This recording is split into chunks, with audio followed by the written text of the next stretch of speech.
খেলা চলছে বিশ্বজুড়ে। ফুটবল, ক্রিকেট ছাড়াও খেলা রয়েছে এক দীর্ঘ ফর্দ। শুধু ফলাফল নয়, গত, আজ এবং আগামীর খেলাকে প্রেস বক্স থেকে আমরা দেখতে চাই ভিন্ন চোখে। সেই দেখাটাই দেখতে পাবেন এখন মাঠের আয়োজনে। সঙ্গে রয়েছে আমি আরিফুল ইসলাম সাহাব। এখন মাঠের আজকের আয়োজনে আলোচনার বিষয়বস্তু ফুটবলের রণকৌশল ও বাস্তবতা। ক্রীড়াঙ্গনের গুরুত্বপূর্ণ খবরাখবরগুলো দেখে নিচ্ছিলাম, এবার আলোচনায় ফিরতে চাই। আজকের আলোচনার বিষয়বস্তু ফুটবলের রণকৌশল ও বাস্তবতা। এই বিষয়ে আলোচনা করার জন্য স্টুডিওতে উপস্থিত আছেন সাবেক ফুটবলার ও কোচ শফিকুল ইসলাম মানিক। স্বাগত আপনাকে। ধন্যবাদ। বাংলাদেশের সামনে সিঙ্গাপুর ম্যাচ এবং এর আগে একটা প্রস্তুতি ম্যাচও রয়েছে এবং এশিয়ান কাপ বাছাইকে ঘিরে বাংলাদেশ ইতিমধ্যে অনুশীলনও শুরু করে দিয়েছে।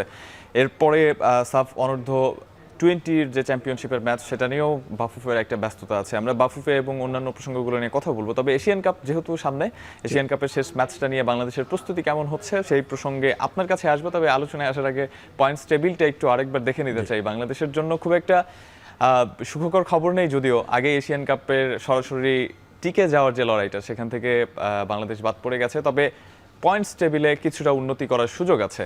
সিঙ্গাপুর আছে 5 ম্যাচ থেকে 3 জয় নিয়ে এবং 2টো ড্র নিয়ে 11 পয়েন্টস নিয়ে সবার শীর্ষে। এরপরে আছে হংকং, 5 ম্যাচে তাদের জয় 2টিতে, বিপরীতে 1টি পরাজয় এবং 2টি ম্যাচ ড্র করে 8 পয়েন্ট নিয়ে তারা আছে দ্বিতীয় অবস্থানে। বাংলাদেশ 5 ম্যাচে 1 জয় নিয়ে 2 পরাজয় আর 2 ড্রয়ে 5 পয়েন্ট নিয়ে আছে তৃতীয় অবস্থানে। এবং ভারত এখন পর্যন্ত কোনো ম্যাচে জয় পায়নি, পরাজয় 3 ম্যাচে এবং 2 ম্যাচে ড্র করেছে, পয়েন্টস টেবিলের নিচে রয়েছে। বাংলাদেশের চেয়ে বেশ উপরের সারির দল ভারত, তাদের পয়েন্টস টেবিল বাংলাদেশ তাদের উপরে রয়েছে, সেটা অবশ্যই আশাব্যঞ্জক বাংলাদেশের জন্য। তবে যদি এই ম্যাচে সিঙ্গাপুরকে বাংলাদেশ হারাতে পারে, তাহলে কিন্তু হংকংয়ের উপরে যাওয়ার সুযোগ রয়েছে বাংলাদেশের। সেটা হচ্ছে রেটিংস বা অন্যান্য সবকিছু মিলিয়ে সেখানে উপরে যাওয়ার সুযোগ রয়েছে। তবে বাস্তবতা আর যে আমরা প্রত্যাশা করি, সেটার মধ্যে সিঙ্গাপুরকে হারানো কতটা ফারাক দেখেন?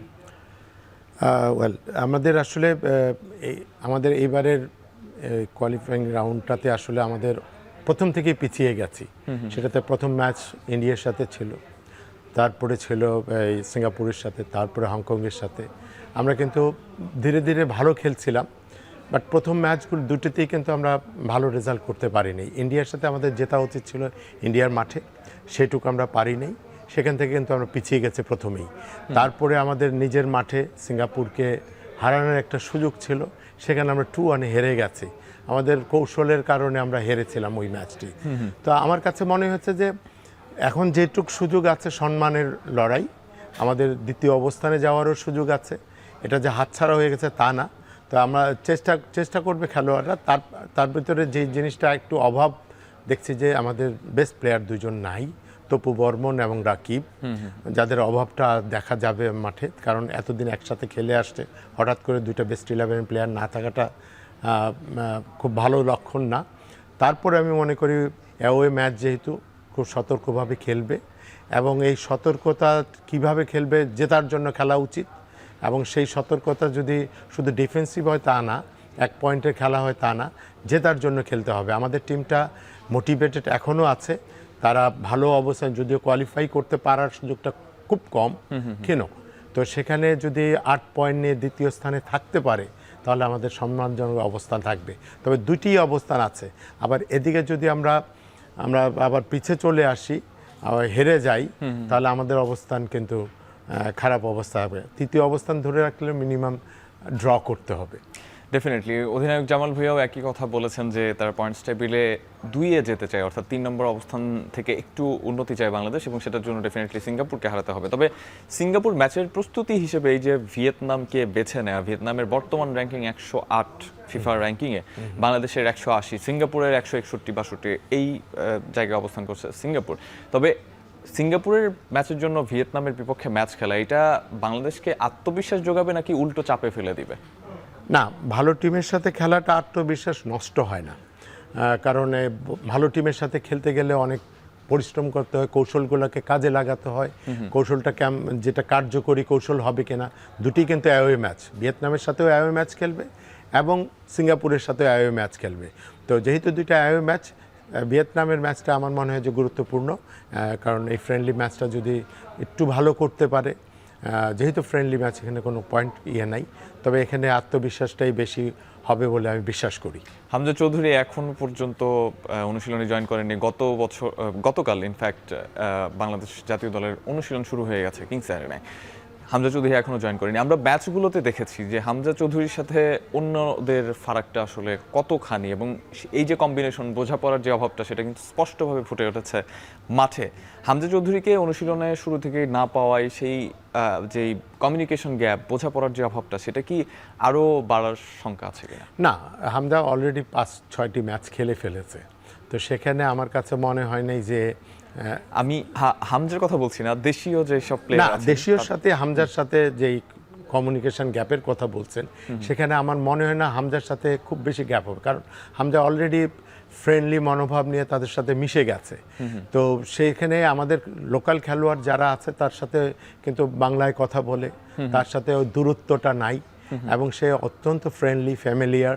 সো সেখানে আমার কাছে মনে হয় যে হামজাকে মাঠে নামলেই তার সাথে অ্যাডজাস্ট করার মতো খেলোয়াড়। তবে যেই দূরত্বটা আছে বলে মনে করছেন যে সে অনেক ভালো প্লেয়ার।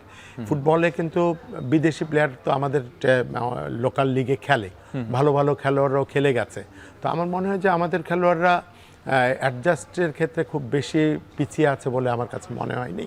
তবে হামজা যদি ইচ্ছে করে সেই জায়গাগুলো যতটুকু গ্যাপ আছে এটা খুব সহজেই কভার করে নিতে পারে।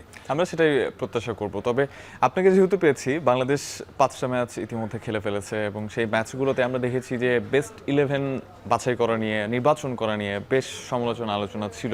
আপনার কাছে কি মনে হয়েছে যে হ্যাভিয়ার ক্যাবরেরা বেস্ট 11 মানে সঠিকভাবে বা যেভাবে আসলে বেস্ট 11 নির্বাচন করা উচিত ছিল? আপনি তো নিজেও একজন কোচ, সেই জায়গা থেকে আপনার কি মনে হয়েছে বেস্ট 11 ঠিক ছিল?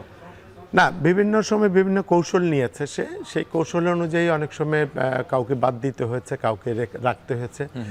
যেমন সুমিত সোম হয়তো হঠাৎ করে আসছে, তাকে হয়তো একটু রেস্ট দিয়ে সেকেন্ড হাফে খেলিয়েছে। তো এই ব্যাপারগুলো আসলে কোচের কৌশলের ব্যাপার। একটা কোচকে আসলে বাইরের থেকে অনেক কিছু বলা যায়, সে যখন টিমের সাথে থাকে সে কিন্তু সব টিমের বেস্টটাই চায়। আমি কাবরেরাকে ডিফেন্ড করছি না, বেস্টটা চায়। হ্যাঁ, তার ভুল হবে এবং ভুলের জন্য অবশ্যই টিমকে সাফার করতে হয়। তো সেক্ষেত্রে তো দুইটা ওয়ে আছে, যে আইদার সে থাকবে, আইদার সে থাকতে পারবে না। তো সেই চয়েসটা কিন্তু বাফুফের। তো সেই ক্ষেত্রে আমাদের কাবরেরা কতটুকু আমাদেরকে দিতে পারছে এখন পর্যন্ত আমি মনে করি যে আরও হয়তো ভালো দেওয়া উচিত। এক্সপেকটেশনটা আমাদের অনেক বেশি ছিল।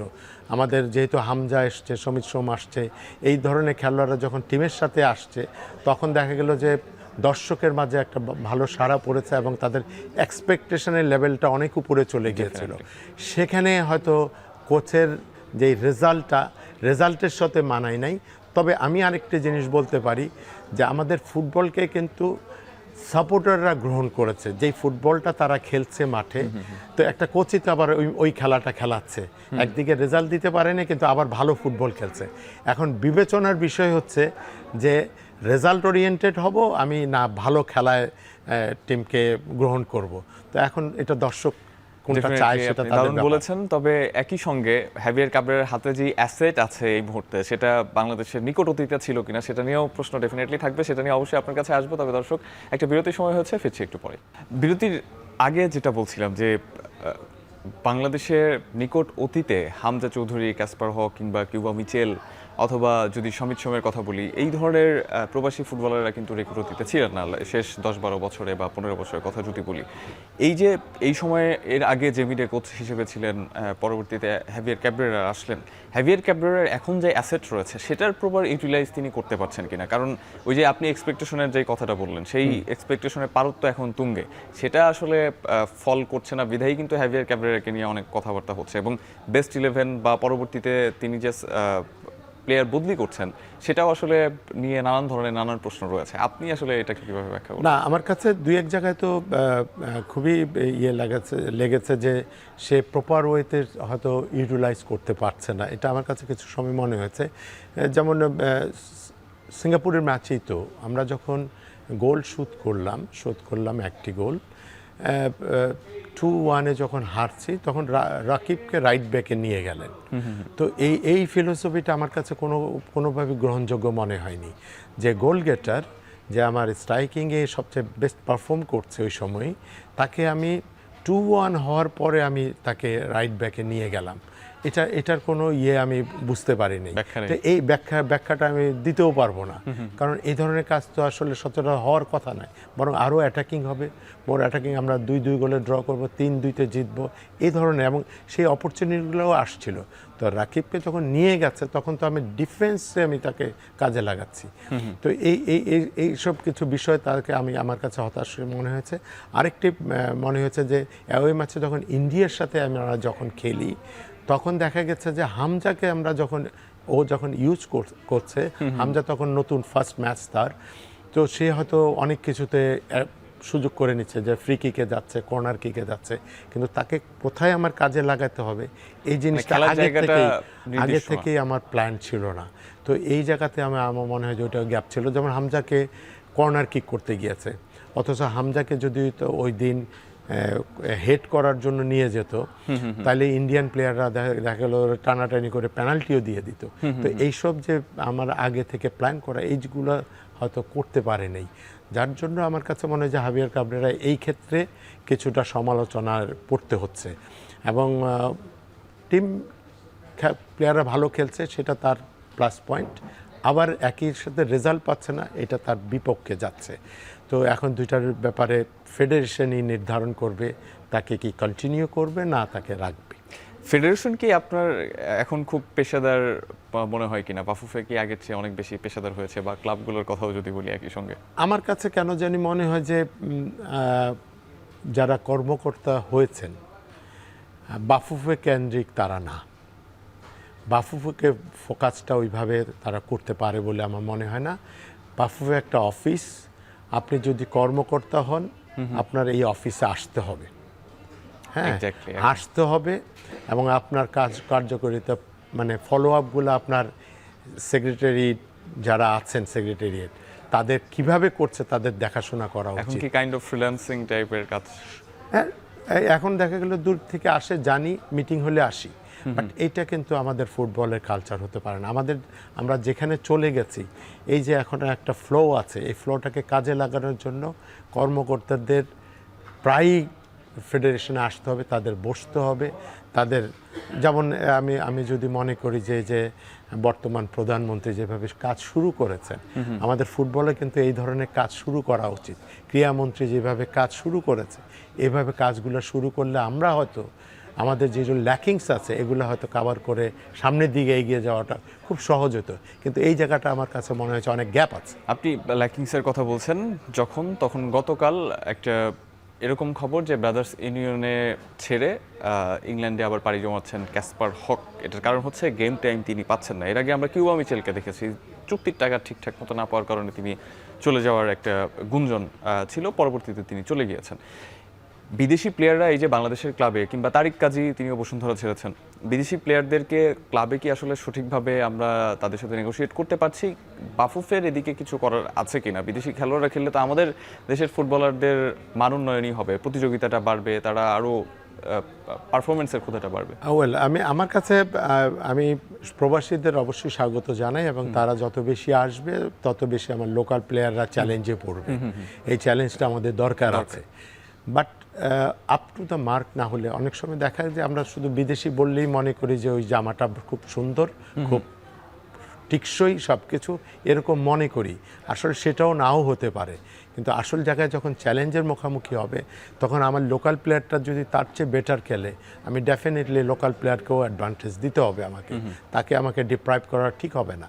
তো সেক্ষেত্রে আমি মনে করি যে বিদেশি অনেক আসছে, নামে হয়তো বিদেশি, তারা হয়তো কোয়ালিটির দিক থেকে আমার লোকাল প্লেয়ারদের থেকে অনেক কম। এখন হামজা যদি আসতো, হামজা ডেফিনেটলি বসে থাকতো না, হামজা কি প্লেয়ার হতো ওই টিমের। সমিত সোম যদি এসে খেলতো, ডেফিনেটলি সমিত সোম এই জায়গার একটা টিমের কি প্লেয়ার হতো। সেই ধরনের প্লেয়ার তো আমাদের দেশে তারিক কাজী আসছে, সে বসুন্ধরা কিংসের কি প্লেয়ার ছিল, তো জামাল ভুঁইয়া এক কি প্লেয়ার ছিল। তো আমাদের প্রবাসীদেরকে ডিপ্রাইভ করছে সেটা না, আমার কাছে মনে হয় যে কোয়ালিটিটাও বিবেচনা করতে হবে। আমরা শুধু নামের বিচারে করলে হবে না, বিচারটা করতে হবে যে কোয়ালিটিতে। অবশ্যই আপনার কাছে আবারও ফিরবো, বিদেশি ফুটবলারদের নিয়ে কথা হলো, তবে এবার দেশের ফুটবলে ফিরতে চাই, সে প্রসঙ্গে আপনার কাছে আসবো। তবে আরও একটা বিরতির সময় হচ্ছে, ফিরছি একটু পরে।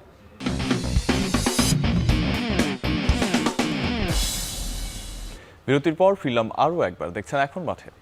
বাফুফের পেশাদারিত্ব নিয়ে কথা হচ্ছিল, ক্লাবগুলোর পেশাদারিত্ব নিয়েও নানান ধরনের সমালোচনা আছে এবং আমরা একটু আগে বলছিলাম যে প্রবাসী ফুটবলারদের সাথে অনিয়ম, বেতন বা গেম টাইমিং এগুলো নিয়ে নানান ধরনের আলোচনা সমালোচনা রয়েছে, বিতর্ক আছে এবং ফিফার সঙ্গেও বাংলাদেশের ক্লাবগুলোর আবাহনী, মোহামেডান কিংবা বসুন্ধরা কিংসের বিভিন্ন সময় নানান ধরনের এলিগেশন এসেছে। আমি সেগুলোকে একটু একপাশে রেখে একটু ঐতিহ্যগতভাবেই ফিরতে চাই আপনার কাছে। সেটা হচ্ছে যে আপনি মোহামেডানের কোচ ছিলেন, আপনি মোহামেডানের সাথে দীর্ঘদিন ধরে যুক্ত স্থায়ী সদস্য। আবাহনী মোহামেডানের সেই পুরনো দিনের ঐতিহ্য ফেরার কোনো সুযোগ আপনি দেখেন কিনা? যেহেতু ক্রীড়া প্রতিমন্ত্রী হিসেবে আমিনুল হক আসলেন, এখন কি আসলে সেই পুরনো দিনের ব্যাপারটা আসার কোনো সুযোগ আছে? না, মোহামেডান আবাহনী সবসময় ঐতিহ্যের লড়াই থাকে। তাদের ভিতরে মাঝখানে একটু গ্যাপ হয়ে গিয়েছিল যে আবাহনী ভালো করছিল, মোহামেডান একেবারেই খারাপ করছিল, যেখানে এবং লম্বা গ্যাপ। এই গ্যাপটাতে আসলে আমরা মানে মোহামেডান আবাহনীর ম্যাচগুলোতে ওইভাবে ঘুরে দেওয়ার, দর্শকদের ফিরিয়ে আনার চেষ্টা করা হয়নি। তো সেক্ষেত্রে আমার মনে হয় যে যেহেতু ডিসেন্ট্রালাইজড করা হয়েছিল, খেলাগুলো বাইরে চলে গিয়েছিল, ওখানে ঢাকার দর্শক যারা তারা তো আর ওইভাবে যে খেলা দেখার কোনো স্কোপ নেই। তবে আমার বিশ্বাস আছে যে বর্তমানে যেভাবে মোহামেডান হয়তো ঘুরে দাঁড়াবে, আশা করি যে এই লিগটা হয়তো খারাপ করেছে, সামনের লিগে হয়তো ঘুরে দাঁড়াবে, নতুন কমিটি এসছে, ডেফিনেটলি মোহামেডান ঘুরে দাঁড়ানোর জন্য চেষ্টা করবে। আবাহনী তা অলরেডি তাদের খারাপ অবস্থা থাকলেও তারা কিন্তু লিগ পারফরমেন্সে ভালো অবস্থায় আছে।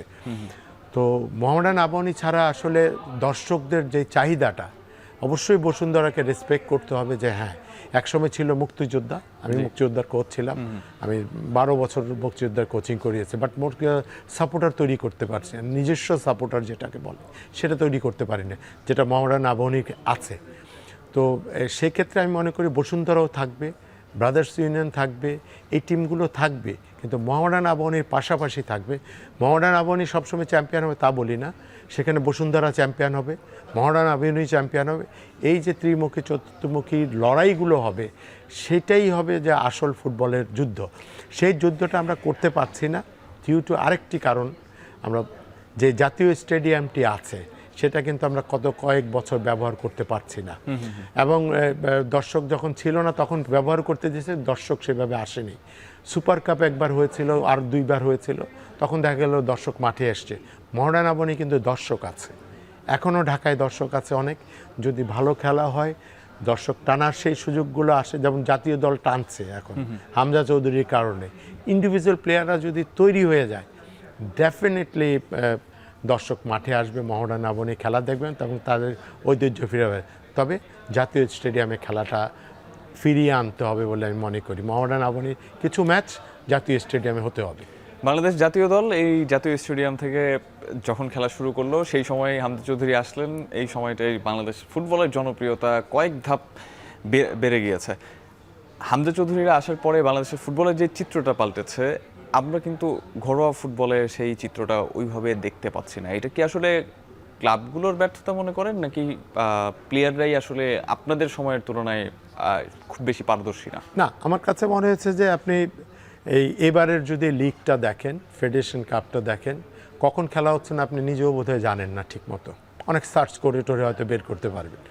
তো এই যে পেশাদারিত্বের একটা খেলা যে চলমান একটা প্রক্রিয়া, মানুষ যে জানবে কবে খেলা হচ্ছে, মানুষের কানে কানে থাকবে, মানুষের মুখের ভিতরে থাকবে যে হ্যাঁ ওই দিন খেলা হচ্ছে মোহামেডান, ওই দিন আবাহনী খেলা হচ্ছে, ওই দিন বসুন্ধরা কিংসের খেলা হচ্ছে, এগুলো কিন্তু জানতে পারছে না, এবং ঢাকার বাইরে খেলা হচ্ছে, অ্যাডভার্টাইজমেন্টের কথা বলছেন না সেটাই বলছে। আর যেভাবে গ্যাপ দিয়ে খেলা হচ্ছে, কতদিন পরে শুরু হলো 2টা ম্যাচ দিয়ে আবার একটা বড় গ্যাপ পড়ছে, দর্শক কিন্তু এইভাবে টিকে থাকতে পারে না, এবং আমাদের আগের এই ফ্যানাটিক দর্শকগুলো কিন্তু মাঠে নাই। যদি সেটা থাকতো তাহলে একটা ভিন্ন জিনিস ছিল। তবে আমার মনে হয় যে যদি ফুটবল ফেডারেশন নতুনভাবে চিন্তা না করে জাতীয় দলের খেলা এবং পাশাপাশি লিগের খেলার ধারাবাহিকতা থাকতে হবে, প্রতিনিয়ত খেলা হতে হবে, দর্শক মাঠে টানতে হলে তাই এই খেলার আয়োজনগুলো রাখতে হবে। নয়তো কিন্তু দর্শকে বেয়ে ছড়িয়ে ছিটিয়ে হঠাৎ খেলা পড়বে, হঠাৎ দর্শক যাবে না। এখন দর্শকরা অনেক ব্যস্ত, তাদের কাজকর্ম আসে দৈনন্দিন জীবনযাপনের জন্য, নিজের জীবন চিন্তা করার জন্য, তাদের অনেক সময় ব্যয় ডেফিনেটলি আমরা করতে হয়। নানা সময় নানা ধরনের প্রতিশ্রুতি শুনেছি যারা কর্মকর্তা হিসেবে ছিলেন বা আছেন। মাঠের খেলা হয় ফুটবল, তবে মাঠের বাইরে গ্যালারিতে যারা থাকেন তারাই আসলে এই খেলাটার অন্যতম বড় প্রাণ। দর্শকের কথা আপনি বলছিলেন, ডেফিনেটলি ফুটবলে সেই সুদিন ফিরবে সেটা আমরা প্রত্যাশা করব। তবে বিরতি হয়েছে,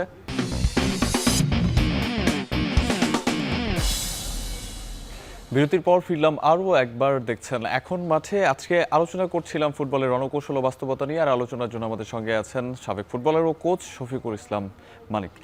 আমরা বিভিন্ন সময়ে বিভিন্ন স্পোর্টসের বা ক্রীড়াঙ্গনের কথা উঠলেই সেই অঙ্গনে পাইপলাইনের কথা বলি, আর বাংলাদেশের পাইপলাইনের বয়সভিত্তিক পর্যায় থেকে এই পাইপলাইনটা আসলে তৈরি হয়। সেখান থেকে কেউ কেউ যারা বেশি মেধাবী তারা চলে আসেন জাতীয় দলে, আর যারা মেধাবী না তারা ঝরে পড়েন বা প্রিমিয়ার লিগ এই সীমাবদ্ধ থাকেন। মাঝখানের যে সময়টা বয়সভিত্তিক থেকে জাতীয় দলে আসার যে পর্যায়টা, অর্থাৎ অনূর্ধ্ব 20 বা 23 খেলা হচ্ছে, এরপরে দেখা যায় যে খুব একটা বেশি গাইডেন্স তারা পায় না। সেই জায়গা থেকে বাংলাদেশকে এবার একটু বেরিয়ে আসার সুযোগ পেল কিনা? অনূর্ধ্ব 20 চ্যাম্পিয়নশিপের যে সাফ চ্যাম্পিয়নশিপের যে খেলাটা, সেটা পাকিস্তান এবং ভারতের বিপক্ষে 24 এবং 28 মার্চে দুটো খেলা রয়েছে, সেটা নিয়ে বাংলাদেশ ক্যাম্পেইনও ইতিমধ্যে শুরু করেছে। এবং আবাহনী লিমিটেডের সঙ্গে একটা ম্যাচ হয়েছিল, ক্লোজ ডোর ম্যাচ, যেটাতে অনূর্ধ্ব এই দলটা 1-0 গোলে আবাহনীকে হারিয়েছে। প্রত্যাশার জায়গা বা আপনার পর্যবেক্ষণের জায়গাটা কি আছে? না, অনূর্ধ্ব 20-এর প্র্যাকটিস শুরু হয়েছে আরও আগে। ছোটন কোচ ছোটন ছিল, তারপরে হঠাৎ করে বিদেশি কোচ একজন এনেছেন। তো প্র্যাকটিস কিন্তু অনেক দিন আগে থেকে শুরু করেছে। আমি ডেভেলপমেন্ট কমিটিতে আছি, তো শুরু করেছে অনেক দিন আগে থেকে। তবে আমাদের পাইপলাইন যেটার কথা আপনি বলছিলেন, পাইপলাইন আরও স্ট্রং হবে কিনা, আমরা যেখান থেকে শুরু করছি এখন, পাইপলাইন বলতে আমরা বিকেএসপি ধরি। পাইপলাইনের প্লেয়ার বলতে আমরা এজ গ্রুপের 15, অনূর্ধ্ব 15, অনূর্ধ্ব 17, অনূর্ধ্ব 19, 18 এদেরকেই আমরা পাইপলাইন ধরি। তো এখানে কিন্তু 18-এর প্লেয়ার কিন্তু অলমোস্ট ন্যাশনাল টিমে খেলার বয়স হয়ে যায় তাদের। 18, 19 এই বয়সে কিন্তু ন্যাশনাল টিমে ডোর নক করে। তো আমাদের এই লাইনটা আরও একটু নিচের থেকে যদি শুরু হয়, 10, 12, 14 এই লেভেল থেকে যদি শুরু হয়ে সামনের দিকে যায়, আমাদের পাইপলাইন আরও স্ট্রং হবে।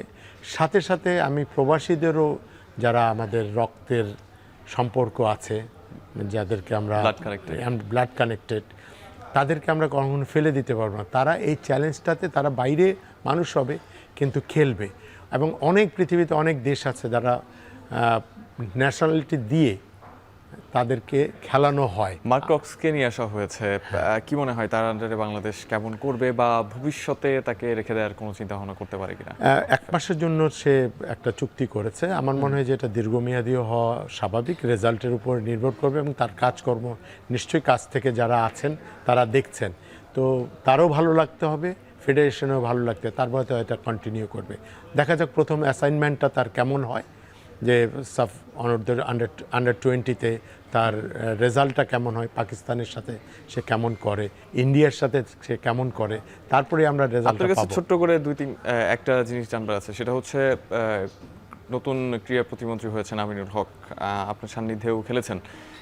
তার কাছে আসলে যদি বলা হয় যে মানে খুব গুরুত্বপূর্ণ 2-3টা প্রত্যাশা যেটা ফুটবল অঙ্গনকে বা ক্রীড়াঙ্গনকে চেঞ্জ করে দেবে, আপনার কি প্রত্যাশা রাখবেন? না, সে আমার কাছে প্রত্যাশা থাকবে যে সে কাছ থেকে জানে আমাদের যত গ্যাপ আছে যেই জায়গাগুলোতে, যেমন body, cricket board, football committee, এগুলা কিভাবে তৈরি হয়, কারা কাজ করার জন্য মানসিকভাবে তৈরি, ক্লাব লেভেলে কারা কাজ করতে পারছে না, শুধু টাকা অর্থই সব কিছু না, নামে। তো আমি মনে হয় যে সঠিক অর্গানাইজারদের যদি সঠিক জায়গায় বসাতে পারে, ডেফিনেটলি এটা চেঞ্জ হবে এবং তার মাধ্যমে সেটা হবে আশা করি। অ্যাটলিস্ট 5 বছর তো আছে সে, এই 5 বছর তার কাজের গতিটা আরও বৃদ্ধি করাবে এবং ফুটবল ক্রিকেট উন্নয়নে, পুরা ক্রীড়াঙ্গনের একটা উন্নয়নের ধারাবাহিক। তবে এক্সপেকটেশন এত তাড়াতাড়ি করলে হবে না, এটা সময় দিতে হবে। আমরা এমনভাবে জড়িয়ে গেছি, মানে পিছনের দিকে চলে গেছে, এটা সামনে আনতে একটু সময় দিতে হবে। অসংখ্য ধন্যবাদ শফিকুল ইসলাম মানিক ভাই আমাদেরকে সময় দেওয়ার জন্য। পরিবর্তন সবসময় মেনে নিতে হয়, পরিবর্তনটা আসলে অনেক বেশি জরুরি। তবে বাংলাদেশ ফুটবলে এইসব পরিবর্তন নানান সময়ে নানানভাবে এসেছে, সেই পরিবর্তনগুলো সবকিছু ভালোর জন্য হোক, এটাই আসলে প্রত্যাশা থাকবে। এখন মাঠে আপনারা এতক্ষণ যারা সঙ্গে ছিলেন তাদের সবাইকে অসংখ্য ধন্যবাদ।